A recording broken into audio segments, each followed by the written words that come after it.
Assalamualaikum warahmatullahi wabarakatuh. My name is Muhammad Zafir Azman B. Idrus 19188341, and I will talk about the communication skills in family in the part of introduction, also the definition and concept. So for the introduction, our words have the power to build our loved ones up and guide our communication in the right direction, or they can have the opposite effect. Communication is the basic building to block off our relationship. It is through communication that we convey our thought, feeling, and connection to one another. Developing good communication skill is critical for successful relationship, whether parents, child, spouse, or sibling relationship. There are two experiences that we may have, which is first, we have felt heard and understood between each other, and also the second one is where we have felt misunderstood and also even ignored. Generally, when we feel hurt, we are less angry, stressed, and more open to resolving problems than when we feel misunderstood. Feeling hurt and understood also develop trust and caring between people. So, what is family communication? Family communication refers to the way of the verbal and also non-verbal information that is exchanged between the family members. Communication involves the ability to pay attention to what others are thinking and feeling. Communication within the family is extremely important because it enables members to express their needs, wants, and also the concern toward each other. Open and honest communication creates an atmosphere that allows family members to express their differences and also as well as love and admiration towards one another. It is through communication that family members are able to resolve the unavoidable problem that arise in all families. Poor communication is unclear and indirect. It can lead to numerous family problems, including excessive family conflict, ineffective problem solving, and lack of intimacy, and also weak emotional bonding. So we move on to the next part, which is the concept of the communication in family. So the concept is have been divided into two, which is instrumental communication and effective communication. Instrumental communication is the exchange of factual information that enables individuals to fulfill common family function, such as telling a child that he or she will be picked up from school at specific time and location.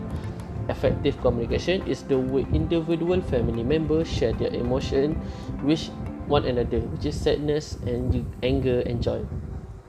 Some families function extremely well with instrumental communication, which is exchange of factual information, because yet have great difficulty with effective communication. Healthy families are able to communicate well in both areas.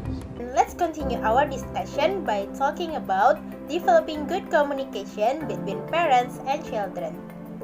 The first thing you should know is developing good communication is very important because it helps your children to understand what you are talking about as well as others people talking about. It also helps you to make a good relationship with your children because it shows that you value your child's thought and feeling. Here are some ideas to do good communication with your children. First, don't forget to set your time, and family meals can be a great time to do this kind of activity. Second, turn off your phone. This is very important because you need to focus what they are talking about and trying to not distract with phone or any other things. Third, be open to talking about all kinds of their feelings, including anger, frustration, joy, happy, sorrow, and so on. After you are trying to do good communication by talking and by telling stories, let's move on to do active listening with your children. Active listening is very important it is a key to the good communication. As we know, listening is a part of communication, right? So that shows that your child are and interested with talking and communication. When you show your child to do how to be a good listener, you help your child to develop their listening skills too. Here are some ideas to do active listening with your children. First, use your body language and don't forget to make eye contact.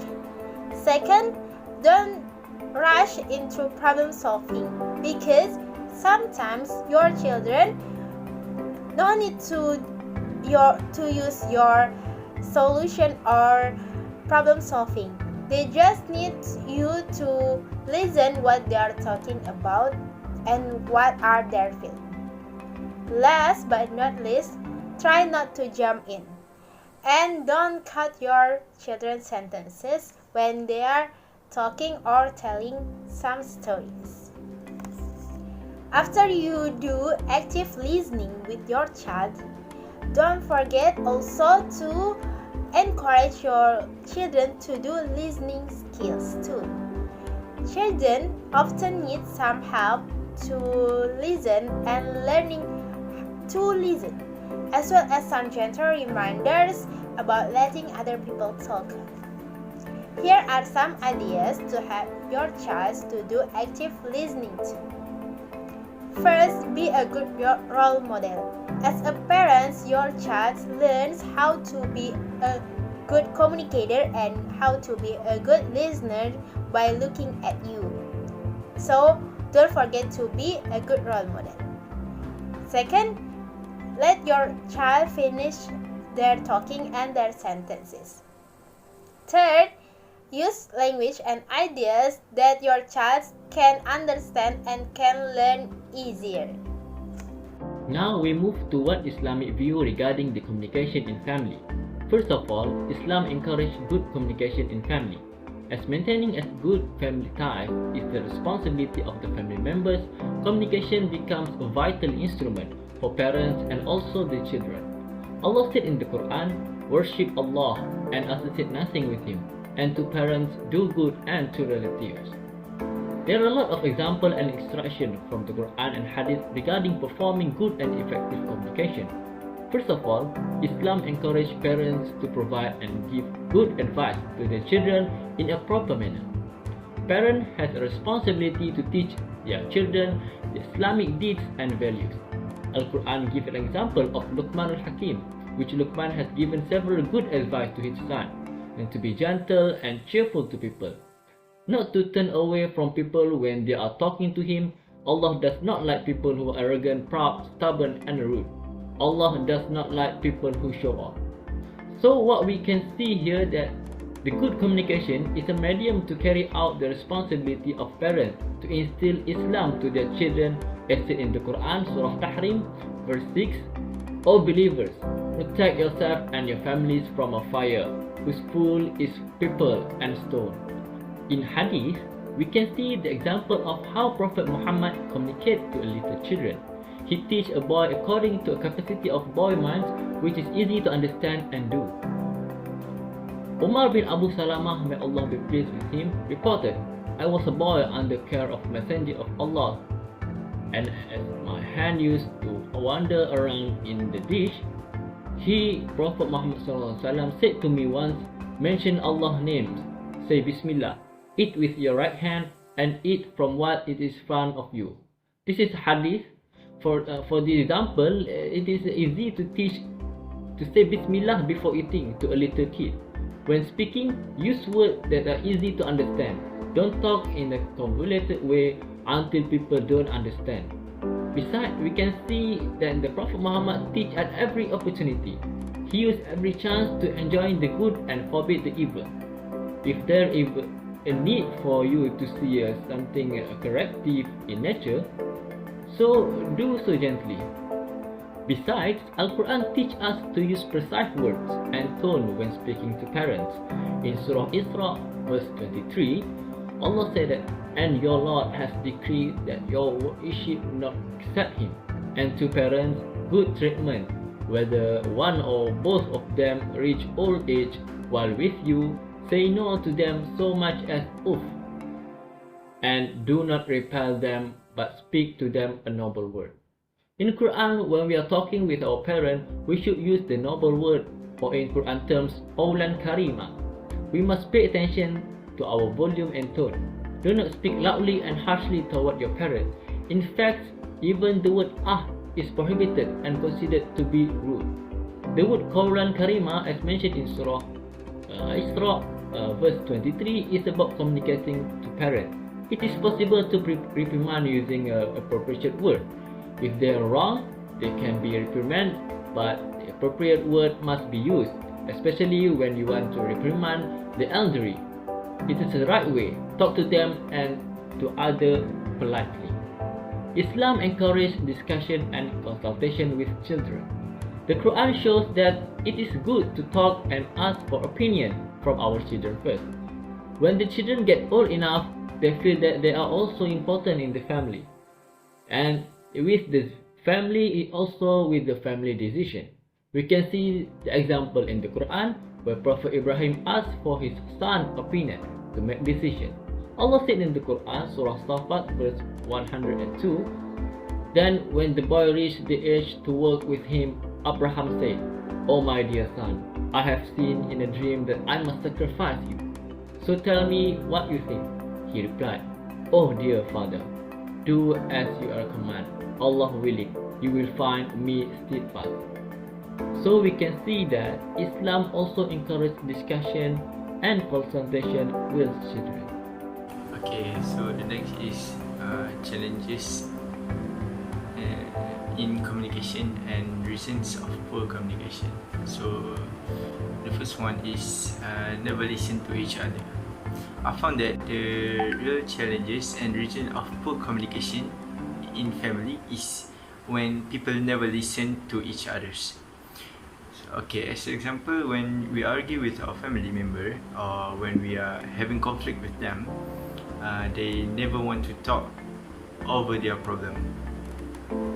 So they just keep arguing who is right, who is wrong, until they have nothing to say.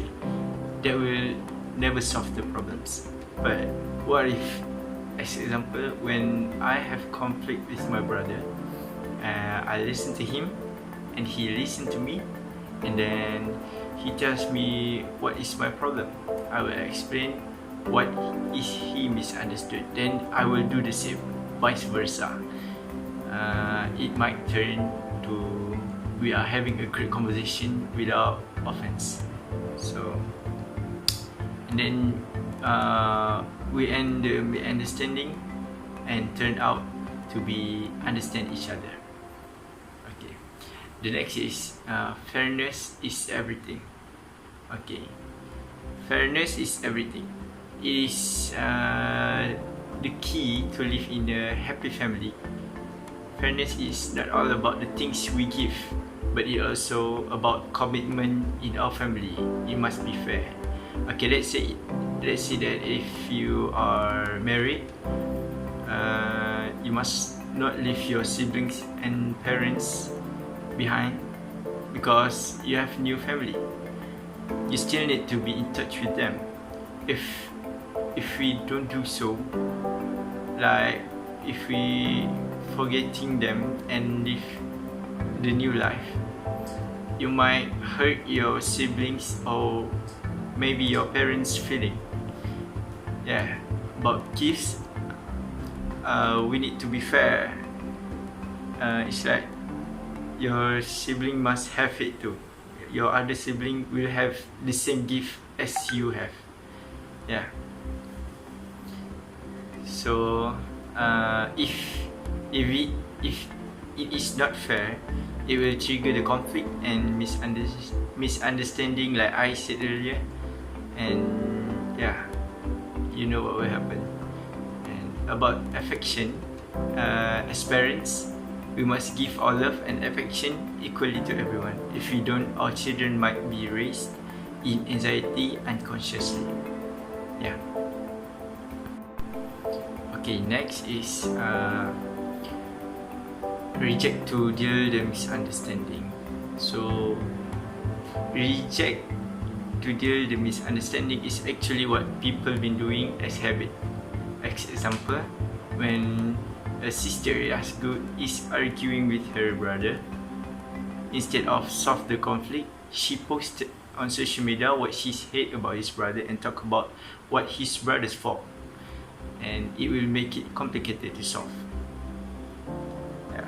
Because once people ask what happened, then the story gonna spread like fire in the wood.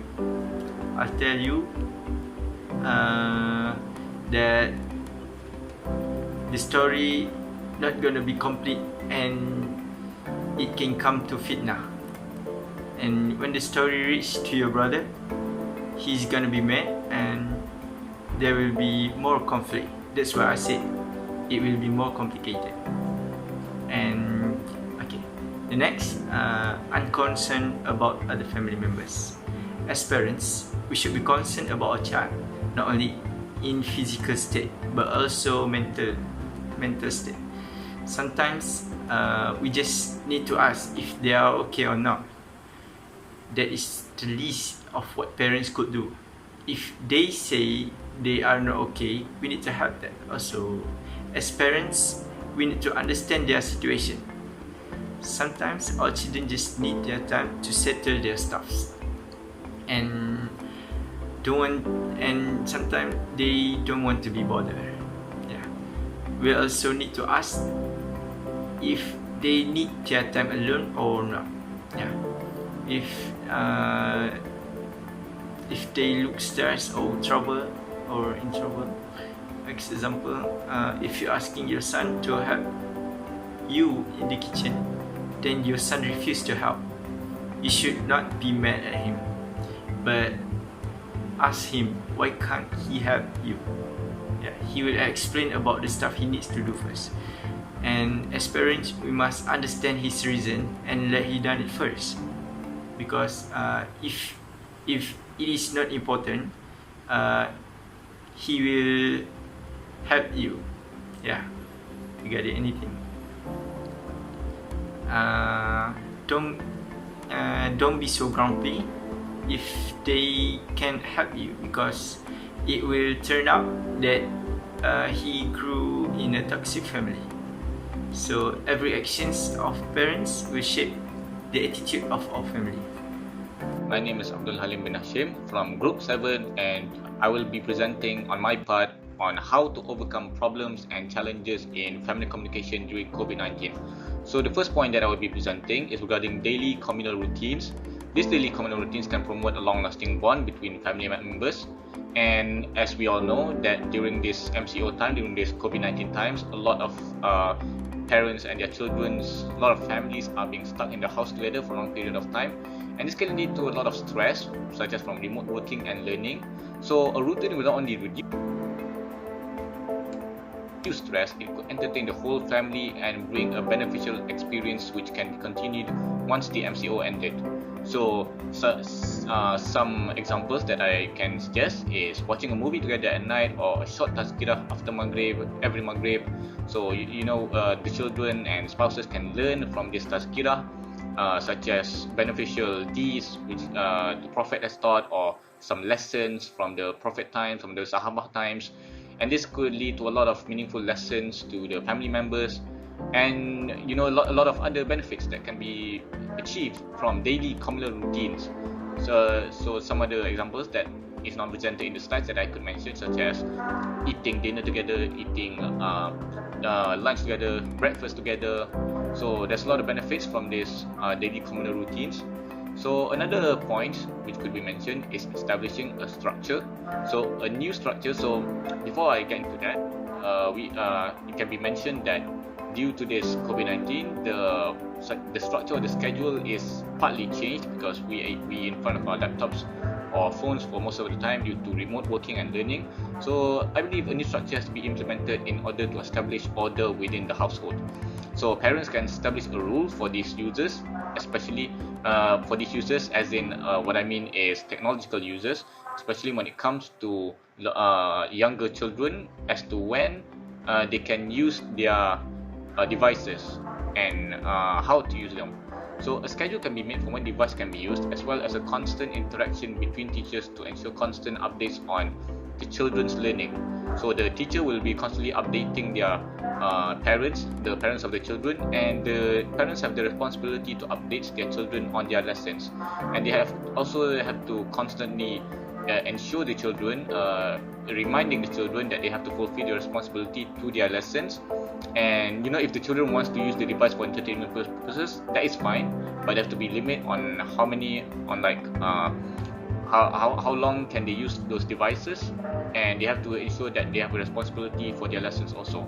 And a task of sorts can be made for each family member, such as laundry, washing dishes, cleaning, washing dishes, hanging the clothes, flipping the clothes. So such as the sister or brother can do laundry, washing dishes, the mother can use it, the hanging the clothes, the father can do it. So as different family members is assigned to their respective roles, this will bring organized and very clean atmosphere to the house. So let's move on to the point, which is learning new skills with the family. So this pandemic has led to a lot of individuals to spend time in learning new skills. This can provide great opportunity for family members to bond together by learning new skills together. So this can include cooking, DIY house decorating, gardening, and other skills both the spouses and the children can learn. So this has a very beneficial impact to the children's intellect and creativity. Not only they can use their intellect in their education, but they can use their creativity in outside education, in their real life, and this also applies to spouses. So there's a lot of benefits to this learning new skills, especially when it comes to achieving creativity and intellect within their brains. And lastly is the culture of honesty and opening up. So the culture of honesty and opening up is very important, so that the problems that is presented by the family members can be solved together. So the parents need to make it clear to the children that it is okay to open up, that it is more beneficial than harmful, that it is it is not a punishable kind of thing to open up. It is very helpful, so they can solve the problems together. And also this can apply to spouses together. They can open up to each other, and they can solve different kinds of problems together, and this will lead to less conflicts and more helpful bonds between the parents and the children. So that is all from me. Assalamualaikum.